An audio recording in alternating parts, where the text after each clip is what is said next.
இஸ்ரவேல் ஒரு காலத்தில் ராஜாவில்லாமல் இருந்தது. நாடுகள் வாளால் ஆட்சி செய்தபோது இஸ்ரவேல் தீர்க்க தரிசனத்தால் வாழ்ந்தது. அந்த காலத்தில் ஒரு பெண் ஜெபித்தாள், ஹன்னா.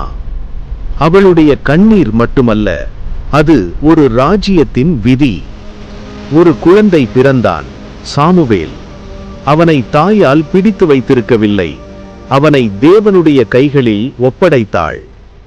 சாமுவேல் ஆலயத்தில் வளர்ந்தான். தங்க விளக்குகள், புகை மேகம், பலியெரிப்புகள்.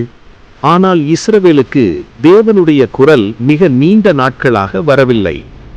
ஒரு இரவு தேவன் வந்தார். புயலாக அல்ல, இடி போல அல்ல, நிசப்தமாக.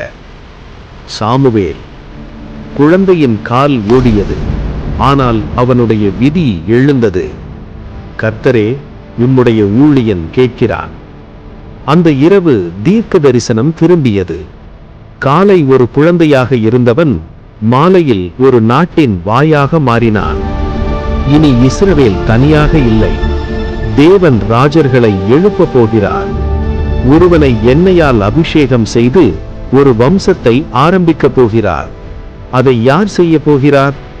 தேவன் இரவில் பெயர் சொல்லி கூப்பிட்ட அந்த குழந்தை, சாமுவேல்.